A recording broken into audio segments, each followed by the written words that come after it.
Bom dia a todos. Estou aqui para a nossa segunda videoaula. Nessa videoaula, vou fazer a correção dos exercícios sobre linguagem, fala e variação linguística. Vou compartilhar os slides com vocês. Só um instantinho.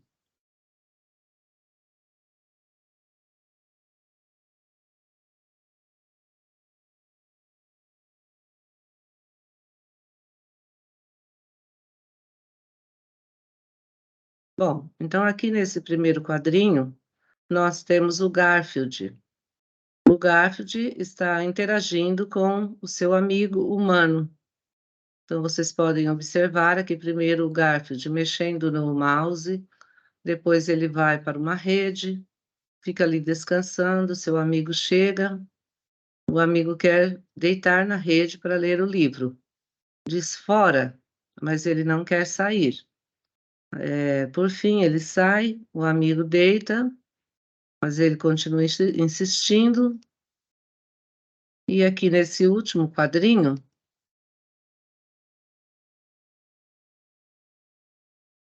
só um instantinho.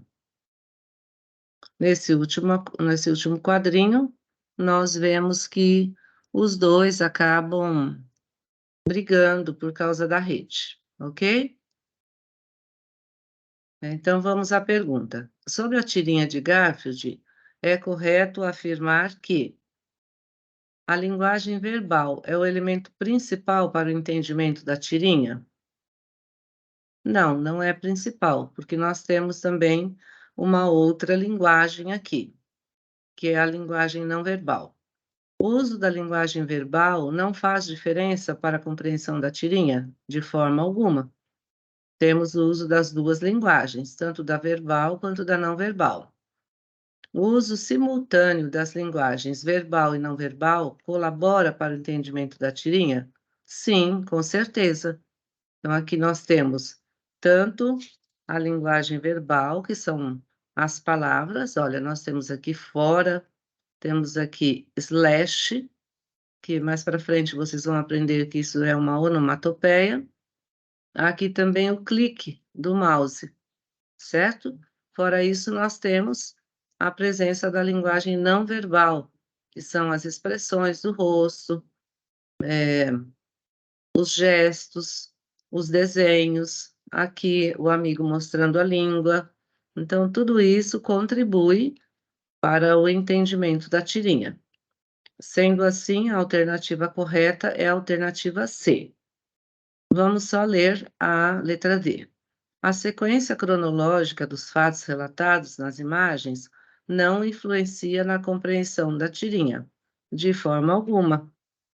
É muito importante que nós leiamos essa tirinha, neste sentido, ou seja, da esquerda para a direita, tá? Depois, nós devemos descer aqui nesse outro quadrinho, fazer essa leitura, nessa sequência, depois descer novamente para outra sequência de quadrinhos, para que nós possamos entender realmente a história, ok?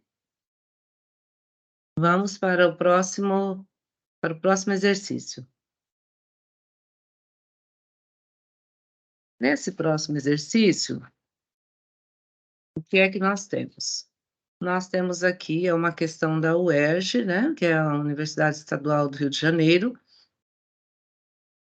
Nós temos um quadrinho do Caulus, o título é Só dói quando eu respiro. Então, nós vemos aqui vários homens e mulheres, né, temos uma mulher aqui também, caminhando, em duas direções, tá? Alguns indo para a direita, outros indo para a esquerda. Aqui os balõezinhos dos pensamentos. Então, temos aqui o S na solidão, né, o pensamento. Bom, enfim, cada um com uma letra da palavra solidão, tá? Temos algumas pessoas de roupas brancas e duas pessoas de roupas pretas. Agora, vamos então às questões. Bom, antes disso, né, nós podemos comentar um pouquinho O que é que a gente vê aqui? Que as pessoas caminham, na atualidade, né, as pessoas caminham em várias direções. Elas estão cercadas de muitas pessoas, mas ao mesmo tempo se sentem sozinhas. Vamos à pergunta. No cartoon apresentado, o significado da palavra escrita, no caso a palavra solidão, é reforçado pelos elementos visuais próprios da linguagem não verbal, que são aqueles elementos que eu já comentei com vocês, né? Os balõezinhos de pensamentos, aqui no caso, as próprias imagens das pessoas, tá? A separação das letras da palavra em balões distintos contribui para expressar principalmente a seguinte ideia. Então, vamos ver qual é a principal ideia desse texto. Seria a dificuldade de conexão entre as pessoas, a aceleração da vida na contemporaneidade, o desconhecimento das possibilidades de diálogo ou o desencontro de pensamento sobre um assunto. Aqui nós podemos ver que mais de uma alternativa se aproxima da resposta certa, porque o que é que a gente tem aqui? A aceleração da vida na contemporaneidade é uma alternativa que se aproxima. Também o desconhecimento das possibilidades de diálogo, mas a alternativa correta é a alternativa A, que é a dificuldade que as pessoas têm em se conectar, em se comunicar, em conversar, em se abrir umas com as outras, certo? Então, alternativa A. Agora vamos para a questão de número 3. Nessa questão, nós temos aqui a imagem, novamente, né, de uma pessoa caminhando. No caso aqui, essas pessoas que estão de branco e com essa pecinha aqui atrás, né, que seria como se fosse, assim, uma peça para dar corda, para que elas pudessem andar, estão caminhando para a esquerda, tá? Já este homem de preto, sem a pecinha para que ele possa para dar corda para ele andar, está, caminhando para a direita, tá? Então, vamos observar essas imagens. Olha, temos uma, 2, 3, 4, 5, 6, 7, 8, 9. 9 homens caminhando para a à esquerda e um homem caminhando para a direita. Agora vamos às perguntas. Também é um cartoon, que faz o quê? Ele faz uma crítica social. Então vamos ver aqui o que é que ele critica. Uma figura destacada está em oposição às outras. Então aqui, como eu já falei para vocês, ó, olha aqui, essa figura destacada, né, este homem de preto está em oposição, na direção contrária aos demais homens. Então, o que é que ele representa? A opressão das minorias sociais, a carência de recursos tecnológicos, a falta de liberdade de expressão, a defesa da qualificação profissional ou a reação ao controle do pensamento coletivo. A resposta correta é a resposta E, representa isso mesmo. Ele está indo contra ao pensamento das outras pessoas, tá? Enquanto essas outras pessoas, podemos dizer assim, que são manipuladas, por quê? Porque dependem de que alguém venha aqui, olha, dar corda para que elas possam andar. Ele não depende disso. Tanto que vocês podem ver aqui, olha, que ele não tem essa peça que dá corda para que ele possa andar, tá? Ele consegue caminhar sozinho, significa que ele tem suas próprias ideias, tá? Então ele representa essa reação ao controle do pensamento coletivo. Essa é a resposta, então a resposta alternativa E. Vamos para a quarta questão.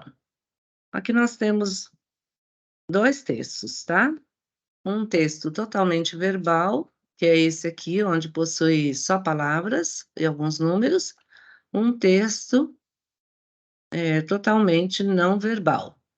No caso aqui, porque não possui palavras.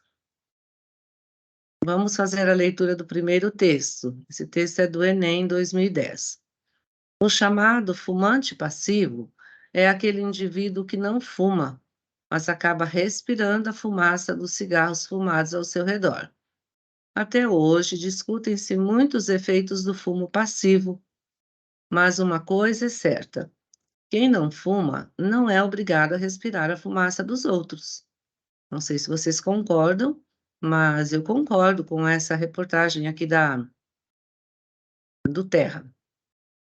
O fumo passivo é um problema de saúde pública em todos os países do mundo, então não só aqui no Brasil. Na Europa, estima-se que 79% das pessoas estão expostas à fumaça de segunda mão, que é essa fumaça aí do fumante passivo. Enquanto nos Estados Unidos, 88% dos não fumantes acabam fumando passivamente. Então, também nos Estados Unidos, olha, 88%, um número bem alto de pessoas, né, que são fumantes passivas. A Sociedade do Câncer da Nova Zelândia informa que o fumo passivo é a terceira entre as principais causas de morte no país, depois do fumo ativo e do uso de álcool. Então, vejam só, o fumo passivo é a terceira principal causa de morte no país. Muitas vezes nós não nos damos conta disso, tá? Temos alguém em casa que fuma e, respiramos aquela fumaça e não percebemos que que somos fumantes passivos. No caso, estamos sujeitos também às mesmas consequências que essa pessoa, pelo uso do fumo. E aqui no texto de número 2 nós temos uma ilustração, tá?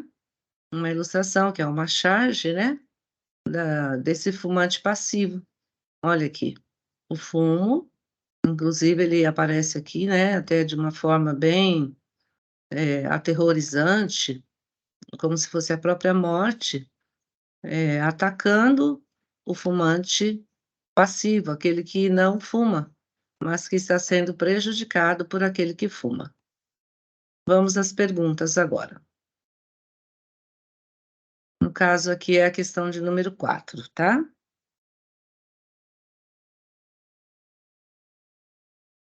Ao abordar a questão do tabagismo, os textos 1 e 2 procuram demonstrar que a quantidade de cigarros consumidos por pessoa diariamente excede o máximo de nicotina recomendado para os indivíduos, inclusive para os não fumantes. Essa resposta está errada, porque não excede, tá? Para garantir o prazer que o indivíduo tem ao fumar, será necessário aumentar as estatísticas de fumo passivo, de forma alguma. A conscientização dos fumantes passivos é uma maneira de manter a privacidade de cada indivíduo e garantir a saúde de todos. Não, não só a conscientização dos fumantes passivos é que vai mudar o comportamento daquele que é ativo. Letra D.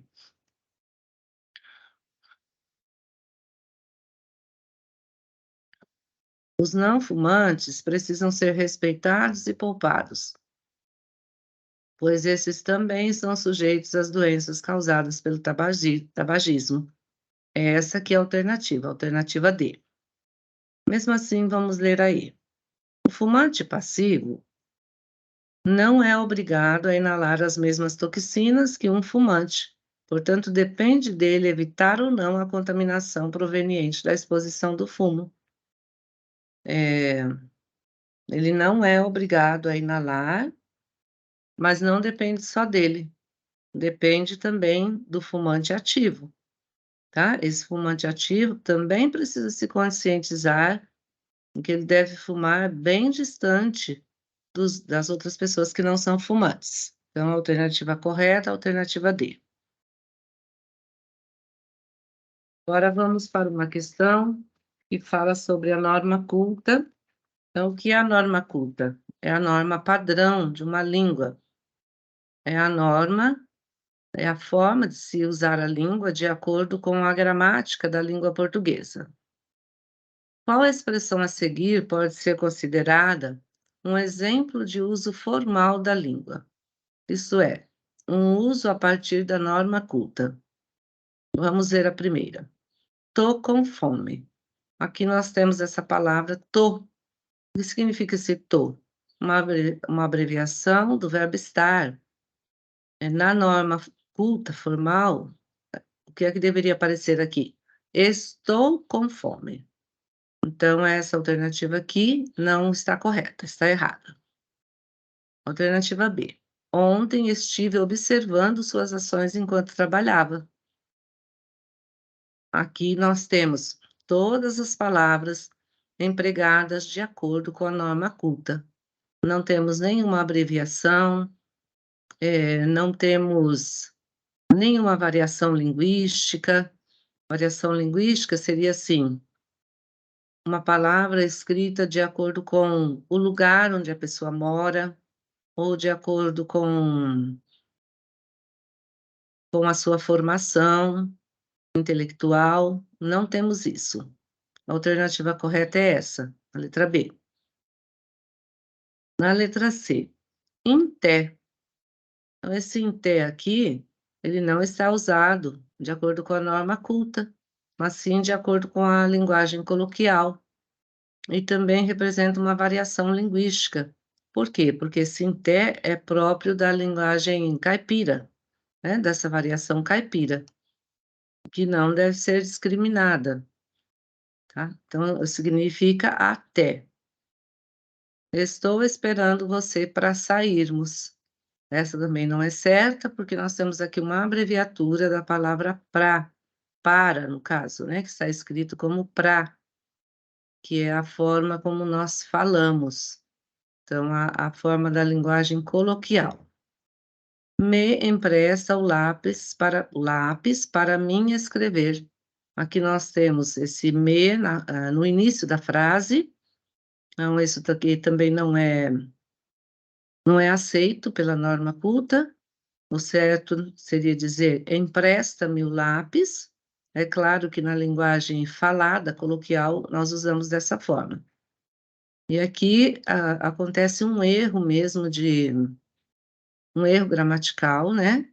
O emprego desse mim, desse pronome oblíquo mim, que não é assim que se escreve. Seria empresta-me o lápis para eu escrever, tá? Então, aqui eu já posso comentar um pouco mais com vocês, que antes de algum verbo, nunca uso mim. Nós costumamos dizer assim, que mim não faz nada. Quem pratica as ações sou eu. Então, sempre para eu escrever, para eu fazer, para eu estudar. O mim, ele é usado só no final das frases. Então, empresta o lápis para mim. Não precisaria desse me. Aí sim, usaríamos esse me, certo? Resposta correta, alternativa B. Agora vamos para a questão de número 6. Aqui vocês estão vendo vários emojis, que são essas carinhas, esses símbolos que nós usamos constantemente, né? Para nos comunicar também através da internet. Eles têm um grande significado. Ao colocarmos um emoji desse daqui, já queremos dizer muita coisa. Então vamos aqui à pergunta. Os emojis foram criados em 1999 pelo designer japonês Shigetaka Kurita, com o intuito de aprimorar a comunicação da população japonesa. Sobre essa linguagem, é correto afirmar que os emojis complementam a linguagem verbal, expressando as emoções dos emissores da mensagem. Sim, essa é a alternativa correta. No caso, os emojis são pertencem à linguagem não verbal, tá? Desculpem, que eu estou com um pouco de gripe.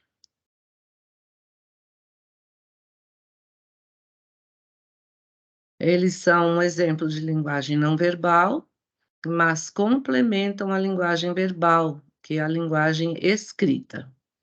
O que é que nós fazemos geralmente? Nós escrevemos, depois colocamos um emoji, ou então utilizamos só o emoji, que já significa muita coisa. Os emojis utilizam a linguagem mista, em que há o uso da linguagem verbal e não verbal. Não, só a linguagem do desenho. Os emojis representam uma linguagem verbal expressa por diversas figuras. Também não representam a linguagem verbal, representam a linguagem não verbal, que é a linguagem que não tem palavras, não usa palavras. Os emojis são sempre visualizados com os emoticons, outro tipo de linguagem não verbal. Também não. Os emojis são essencialmente uma comunicação linguística expressa pela ordem das palavras. Também não. Alternativa correta, alternativa A. Vamos para a questão de número 7. Vamos ler aqui essa tirinha. Vamos ver o que é que a Susanita diz, junto com a Mafalda. Então a Mafalda primeiro, né? Gostou, Susanita? Foi minha mãe que me deu. A Susanita: "Ah, um negrinho? É, por quê? Não vai me dizer que você tem preconceito racial." "Eu? Claro que não." Aqui vocês podem ver que ela coloca o dedo na boneca negra ou no boneco negro. "Afinal, nós somos todos iguais. Como é que vou ter preconceito racial?" A Susanita: "Aonde você vai?" pergunta a Mafalda. "Lavar o dedo." Então, o que é que a gente vê aqui? A interpretação dessa tirinha. A Susanita diz que não podemos ter preconceito racial, mas a sua atitude prova o contrário. Porque se ela vai lavar o dedo, só porque tocou no bonequinho, é claro que ela tem preconceito racial. Vamos às alternativas. Segundo a tirinha acima, é incorreto afirmar: as linguagens verbal e não verbal são utilizadas pelas duas personagens. São utilizadas, tá? Então vamos ver aqui, ó. As duas falam. Vocês podem ver aqui a fala das duas, então as palavras que representam a linguagem verbal. Onde está a linguagem não verbal? Na expressão de cada uma delas, olha. Aqui a boca aberta da Mafalda, aqui essa boca de surpresa dela, um olhar de surpresa maior ainda. Aqui a Susanita, né, colocando o dedo no bonequinho, também a expressão dela, depois apontando o dedo. Então vemos que na tirinha inteira aparece tanto a linguagem verbal quanto a linguagem não verbal. Aqui é a incorreta. Então a primeira está correta. B, somente a Susanita que utiliza a linguagem não verbal quando levanta o dedo. Errado, porque é o contrário disso que nós falamos no início, né? A linguagem não verbal está presente em todos os quadrinhos. Então, a alternativa incorreta e que nós devemos assinalar é a alternativa B. Vamos ver as demais. A linguagem verbal é representada pelas falas das personagens, certo? A linguagem não verbal envolve as expressões e os movimentos das personagens, certo? E em todos os quadros temos o uso da linguagem verbal e não verbal, também a alternativa correta. Vamos para a questão de número 8. Aqui nós temos que ler cada uma das afirmações e dizer se são verdadeiras ou não, ou corretas ou não. Apresentações teatrais e de dança utilizam exclusivamente a linguagem não verbal. Errada. Porque nas apresentações teatrais e de dança, muitas vezes nós temos falas também.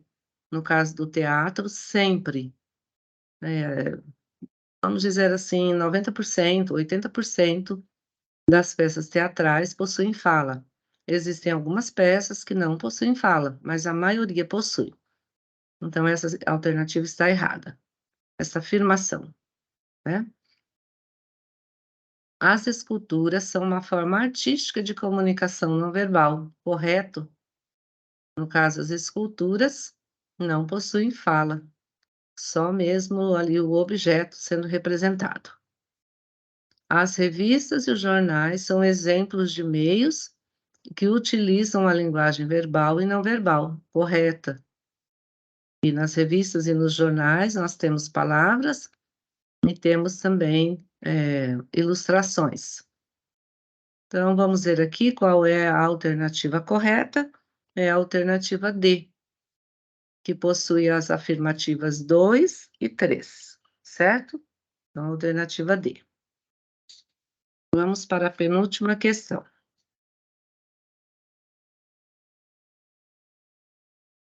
Aqui nós temos um texto do Marcos Banho, na Língua Sem Erros, que é um grande linguista brasileiro. Ele possui vários livros sobre variação linguística, ou seja, sobre esse assunto que é tão polêmico, né. Já expliquei para vocês na outra aula, que diz das falas características de determinados grupos sociais. No caso aqui no Brasil, no Nordeste se fala com sotaque, no Rio de Janeiro com outro, em São Paulo com outro, Rio Grande do Sul com outro, se fôssemos falar de variação regional. Agora falando de variação, cultural, por exemplo. Então nós temos as pessoas que são estudadas, que falam de uma forma, aquelas analfabetas que falam de outra forma, as crianças de outra, os cientistas de outra, e assim por diante, tá? Então vamos fazer a leitura do texto. Nossa tradição oral sempre então a língua oral, aliás, a tradição escolar sempre desprezou a língua viva. Isso é o que diz o Marcos Banho, falado no dia a dia, como se fosse toda errada, uma forma corrompida de falar a língua de Camões. Havia e há a crença forte de que é missão da escola consertar a língua dos alunos. Então, essa crença existe, mas, na verdade, não é isso que nós temos que fazer. Nós como professores de língua portuguesa e até os outros professores, devem ensinar qual é a forma mais adequada de se falar, dependendo do ambiente em que a pessoa se encontra. Bom, então, ou havia a crença forte de que a missão da escola consertar a língua dos alunos, principalmente dos que frequentam a escola pública. Aqui já é uma forma de discriminação, né, porque não é só o aluno da escola pública que fala de forma diferente, o aluno da escola particular também. Com isso, abriu-se um abismo profundo entre a língua e a cultura própria dos alunos, e a língua e a cultura própria da escola. Uma instituição comprometida com os valores e as ideologias dominantes. Felizmente, nos últimos 20 e poucos anos, essa postura sofreu muitas críticas e cada vez mais se aceita que é preciso levar em conta o saber prévio dos alunos, ou seja, é preciso se levar em consideração os conhecimentos prévios dos estudantes. O professor deve valorizar tudo aquilo que o estudante já sabe, a sua língua familiar e a sua cultura característica, para, a partir daí, ampliar o seu repertório linguístico e cultural.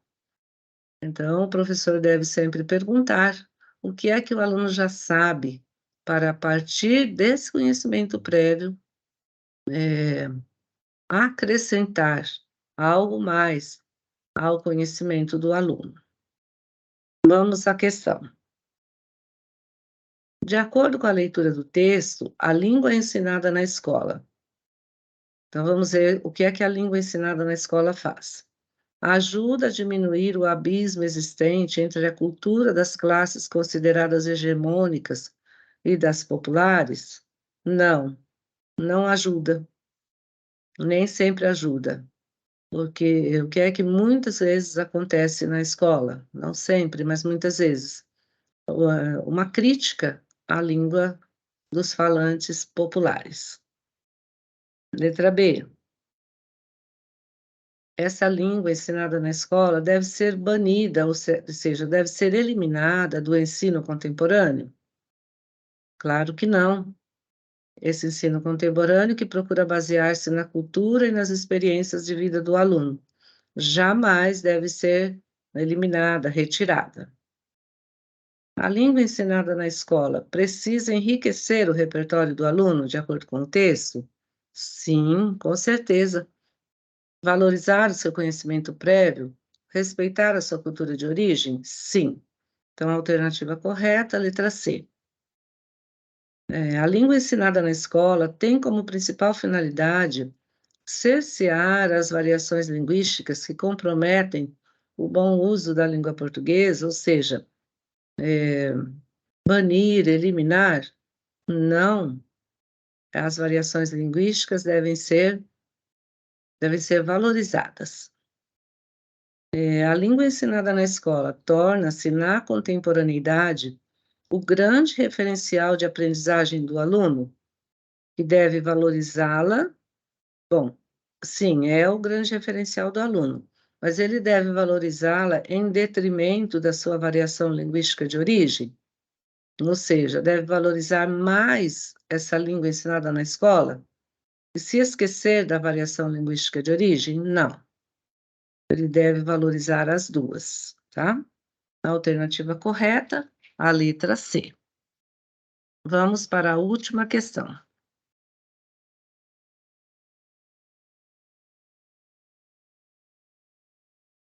Temos aqui um quadrinho do Maurício de Souza, uma personagem, no caso aqui, o quadrinho é do Chico Bento. Vamos ver aqui. Companheiro do Chico Bento, o que é que está dizendo? Eu é que não posso nem pensar nisso, quem me dera. Eu vou é ter que estudar muito, até me formar numa universidade. Daí vou arrumar um trabalho que ajude as pessoas a viver melhor. Então, ele aqui falando com o Chico Bento assustado com a conversa do amigo, que pretende estudar para ajudar a arrumar um trabalho e ajudar a pessoa. Vemos na fala dele, um exemplo de variação linguística. No caso aí, uma variação linguística cultural. Ele é um falante da linguagem caipira, mas possui o mesmo sonho que um falante de uma linguagem da cidade, por exemplo, né? E quando nós lemos o que ele fala, nós perfeitamente conseguimos entender. Então, nem por isso devemos criticá-lo. A partir do momento que ele for estudar, no caso aí, se for, ele está representando todos os caipiras, né? Ele vai aprender qual é a forma mais adequada de se falar, a forma mais aceita na sociedade. Então, vamos ver aqui as alternativas para vermos qual é a correta. O texto que você leu é um exemplo de uma linguagem errada e que não pode ser usada durante nossas conversas? A alternativa errada, porque não é uma linguagem errada. Quando nós falamos, nós usamos um pouco dessa linguagem também. Uma linguagem abolida e reprimida dentro das escolas. Será que essa linguagem foi totalmente abolida das escolas? Não. Isso nós encontramos na fala dos alunos e na fala até de alguns professores. Eu vou, quando dizemos eu vou, nem sempre falamos vou, né? Às vezes acaba saindo vou. É a alternativa C, que é a alternativa correta. Variação linguística muito comum em diversos lugares, é essa daqui, tá? Linguagem que não há desvios da norma culta. Errada, porque aqui há desvios da norma culta. Sendo assim, a alternativa correta, a alternativa é a letra C. Aqui nós temos algumas referências, olha, de onde eu tirei esse material, tá? Deixa eu voltar aqui o slide.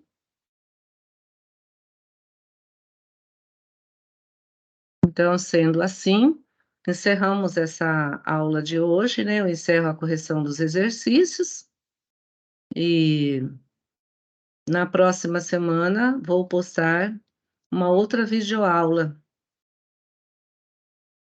E no caso, pretendo postar uma videoaula sobre funções da linguagem, que é um outro assunto muito importante da língua portuguesa. Eu espero que vocês tenham entendido as explicações. Nós nos encontramos na próxima aula, tá? Até mais, um grande beijo e um ótimo final de semana a todas. A todos e todas. Tchau.